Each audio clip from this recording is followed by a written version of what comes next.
Dear students, I welcome you all to this lecture on Aristotle on family, property and slavery. The main objectives of this lecture are to explore how family, property and slavery are key to understanding Aristotle's theory of state, to explore and understand important aspects of Aristotle's theory of family or household, to critically examine Aristotle's theory of property, and lastly, to examine Aristotle's perspective and justification of slavery. Let's begin. Aristotle's political philosophy undoubtedly reflects elements of Plato's influence. However, notable divergences emerge within Aristotle's body of work. Aristotle sharply diverges from his mentor, particularly in areas such as family, property, and slavery. His perspectives not only deviate from Plato's but also contradict many contemporary beliefs surrounding women, family, and slavery. In Aristotle's extensive writings, the family assumes a pivotal and foundational role within the state, with property and slavery appearing to be very integral components of the familial or household structure. Employing a distinctive philosophical analytical approach, Aristotle conceptualizes the structure of the polis or city-state. He defines it as the highest form of political association, comprised of smaller associations such as families and villages. This method allows Aristotle to scrutinize each association or component both individually and in their interconnected contexts. In his seminal work, Politics, Aristotle argues that each association aims to achieve a specific good, with the fundamental association being the family or household, where property and slaves play essential roles.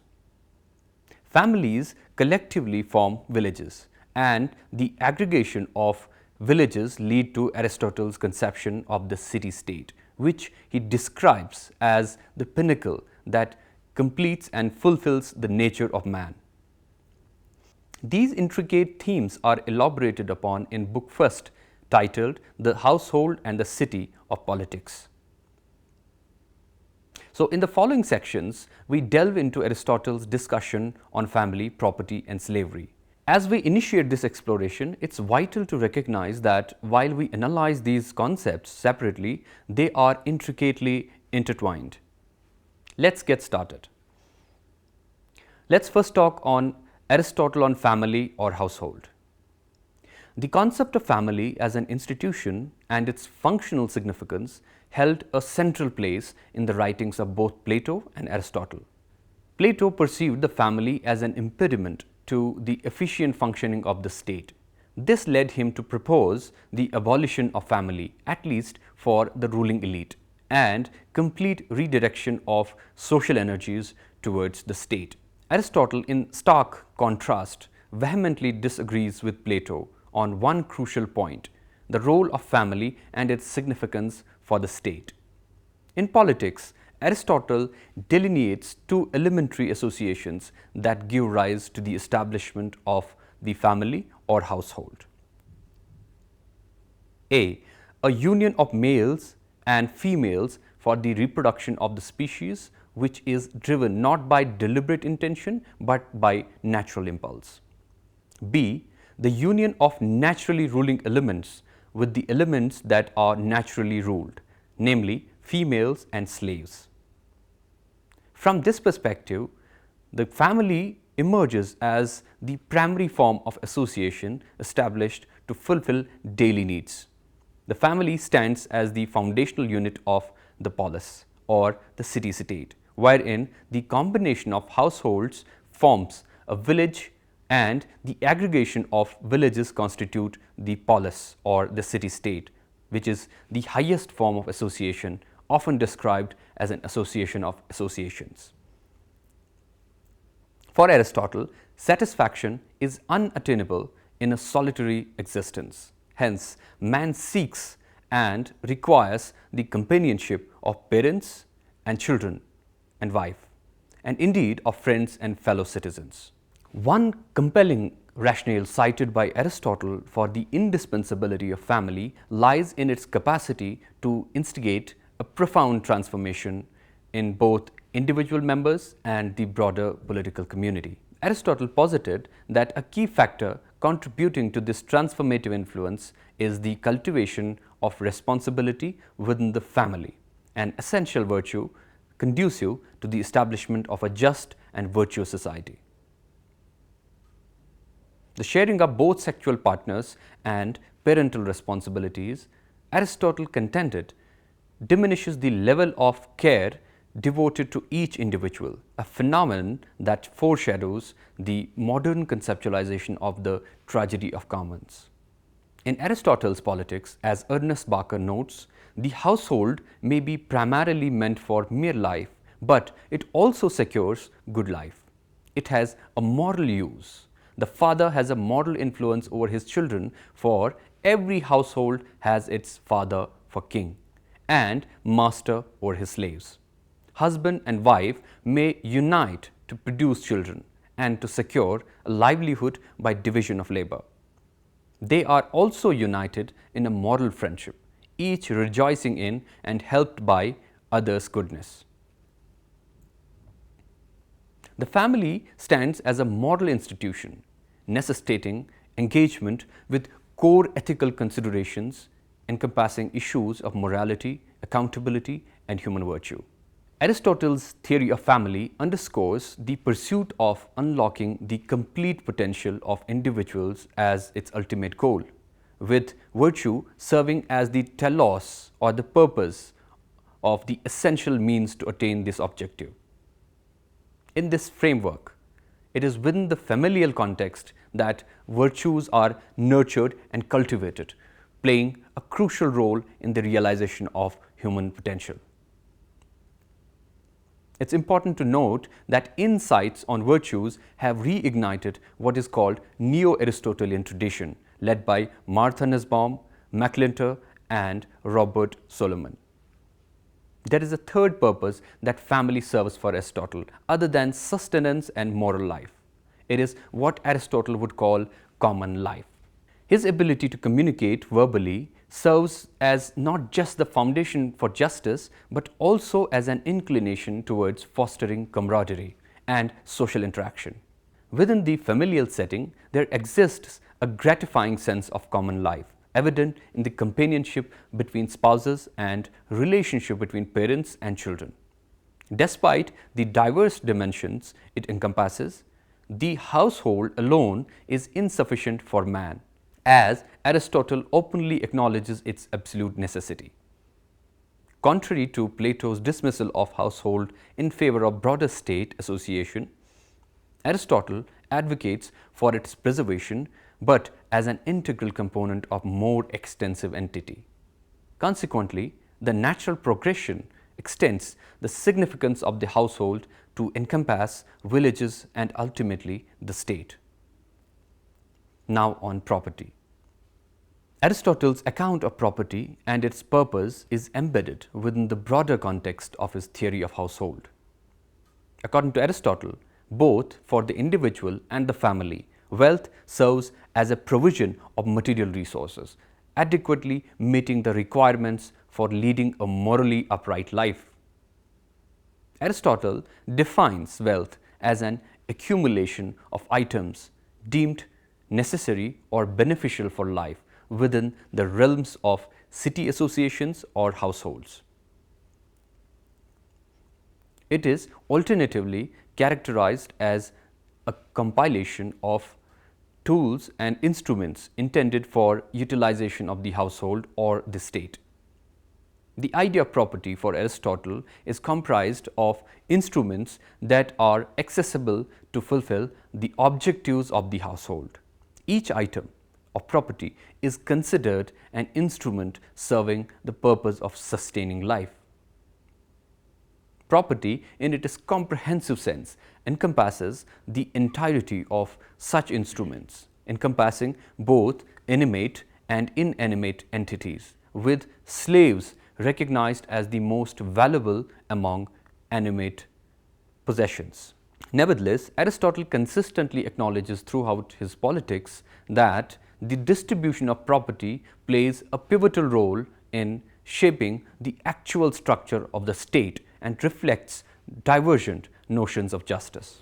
While the administration of property is designated as an internal household affair, its distribution emerges as a matter of political and constitutional significance. In the words of Ernest Barker, wealth which is a means or instrument to a moral life as such be limited in amount, just as wealth which consists of things useful and agreeable will be by its nature unlimited. Both in ancient Greek society and in contemporary times, the politically and socially significant form of property has traditionally been houses and estates.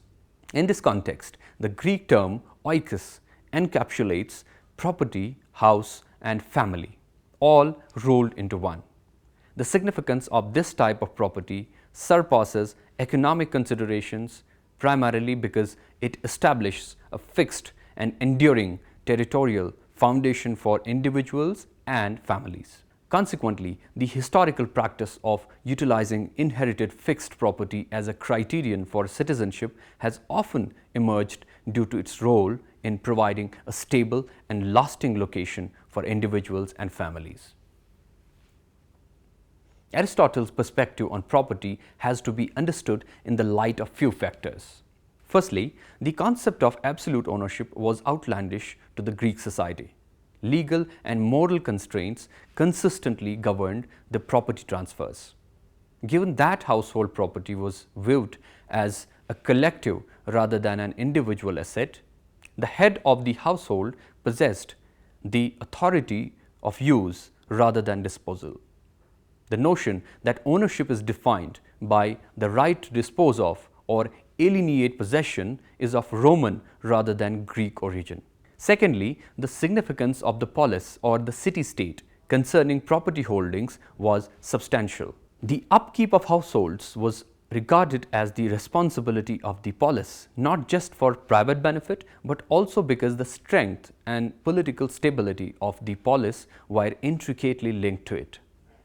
Since the polis essentially constituted citizens' households, their combined assets were considered available for civic purposes, especially during periods of acute public need. Within this context, Aristotle envisions the allocation of property and political influence as a domain governed by legislators.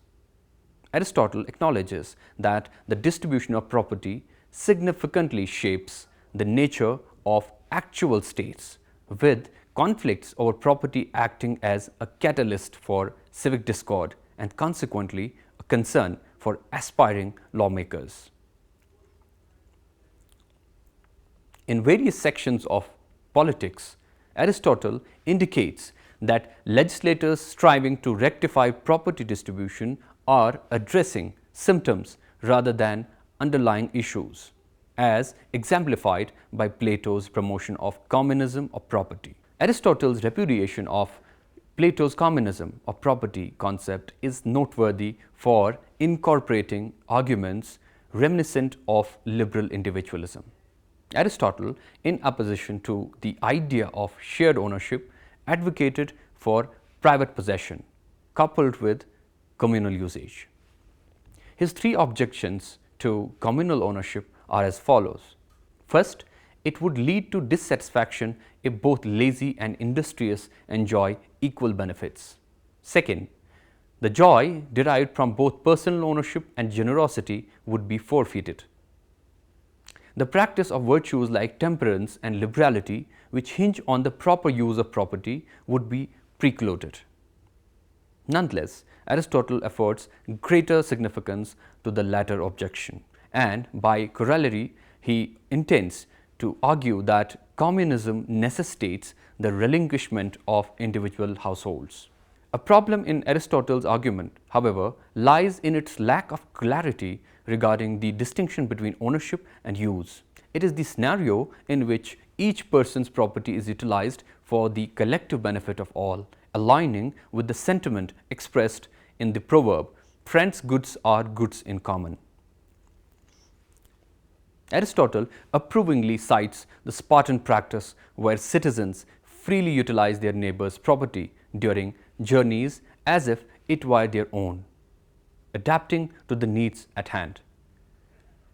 In Aristotle's perspective, this communal utilization unequivocally embodies the principle of open sharing. This morally commendable practice, fostering a sense of brotherhood, becomes feasible only when citizens have control over household property and approach its use in the public-spirited mindset. A better way to understand the right to purpose of property is to situate it in the proper context, particularly in relation to the ultimate purpose of polis. Aristotle's viewpoint on this matter becomes especially evident in his critique of Thales' proposal for the equitable distribution of land as a remedy for civil discord. Aristotle contends that equalizing property is not a viable solution. Instead, it's more crucial to equalize individuals' desires rather than their possessions. According to Aristotle, criminal behavior stems not solely from a lack of necessities but also from the pursuit of excesses. The resolution to civil discord lies in proper upbringing under laws that impart a genuine sense of values. Therefore, ownership of private property holds an indispensable role in Aristotle's concept of citizenship. However, this relationship is functional rather than purely legal. In the context of Greek law, where fixed property ownership was typically restricted to the citizens, it would be erroneous to assert that property ownership precedes other considerations.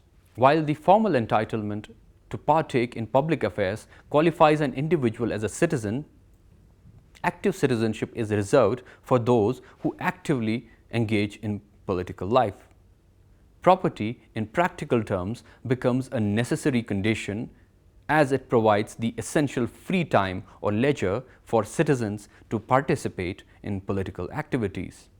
Aristotle asserts that citizens must possess a supply of property to have the leisure required for involvement in public matters. It entails that leisure or freedom from necessities is an essential attribute of a well-ordered society. Now let's try to understand Aristotle's idea of slavery and justification. The Aristotelian take on slavery has a distinctive fascination. It is a rational justification for an institution that the modern civilized world has long eschewed.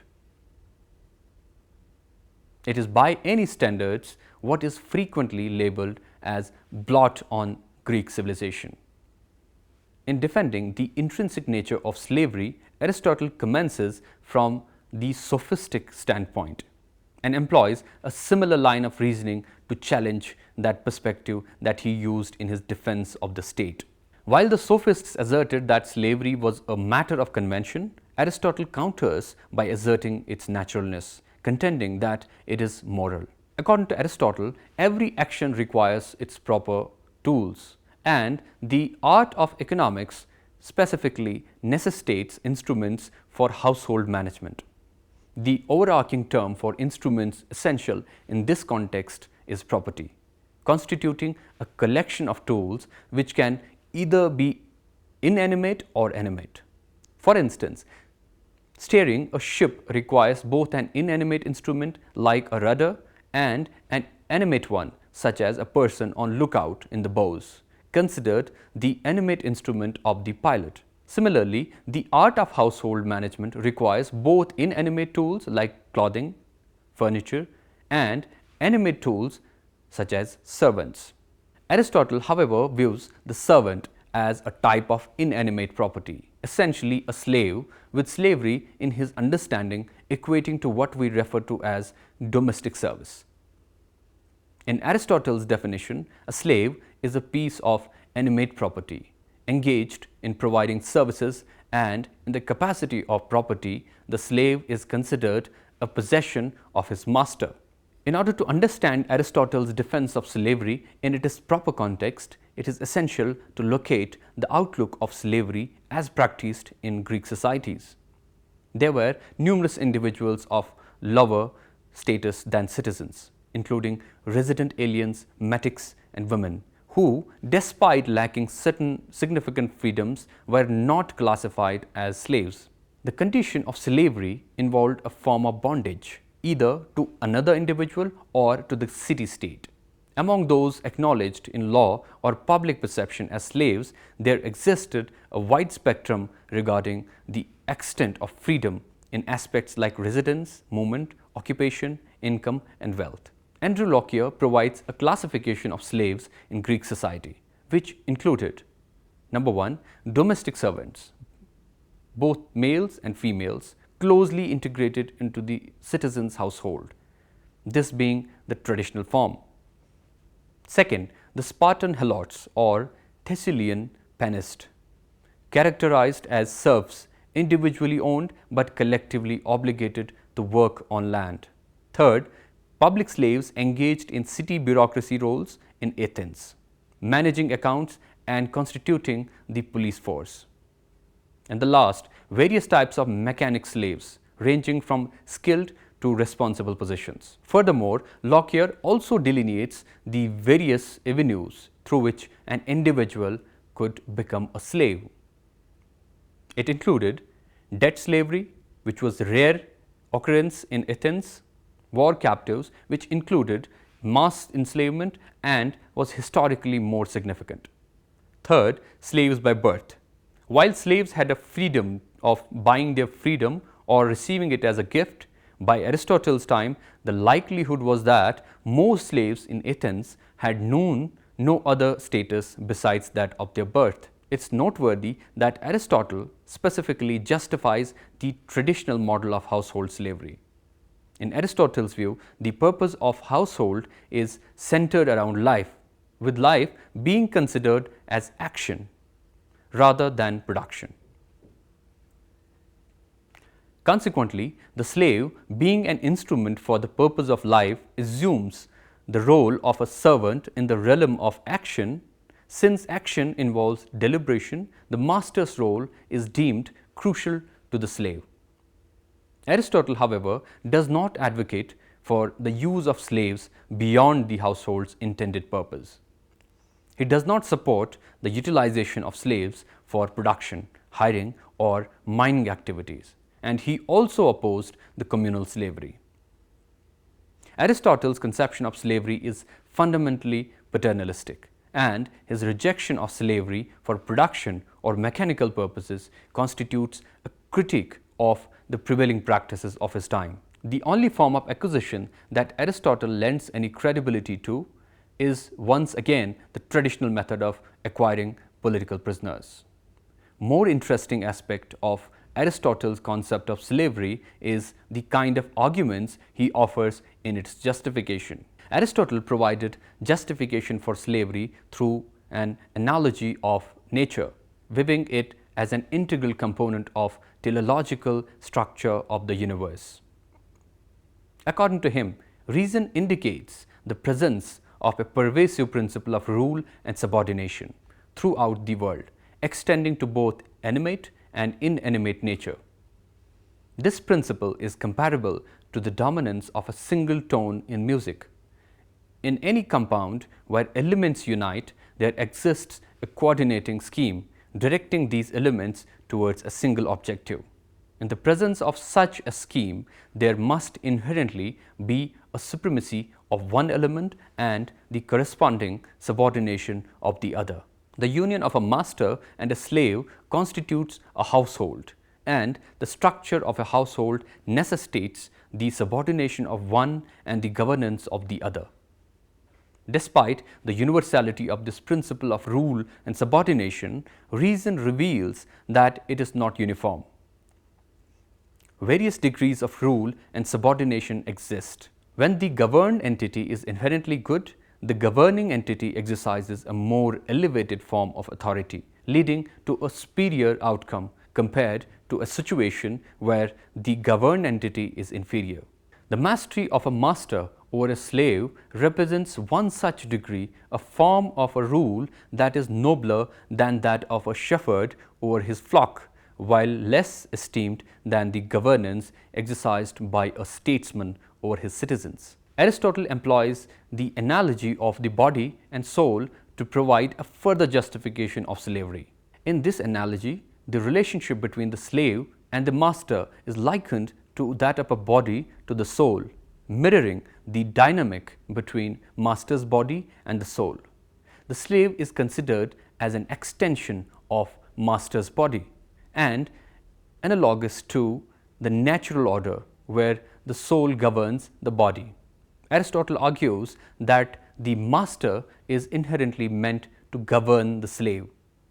Despite Aristotle's advocacy for slavery, it appears that he overlooks the essential aspect that a slave is a moral being endowed with reason, thereby possessing the capacity for self-direction. His assertion that slaves lack the ability to reason is unsupported by both logical reasoning and empirical evidence. Now let's conclude. Aristotle's theory of property, family, and slavery have evoked unending debates in the Western political philosophy, all of them being the elements of his teleological scheme of the state. The idea of family, as enunciated in his writings, goes beyond the mere natural aspects of it, the fulfillment of daily needs and reproduction. It encapsulates political and moral elements when understood in terms of its place in the state. Similarly, Aristotle conceptualizes property as a collection of instruments, animate and inanimate, that help fulfill the objectives of the family, both in its natural and political sense. From today's standpoint, Aristotle's view that slaves are an inanimate instruments of property and that this is some sort of a natural scheme of things has remained the most controversial and reprehensible aspect of his political philosophy. With this, we conclude today's lecture. Hope you benefited from listening to it. Thank you.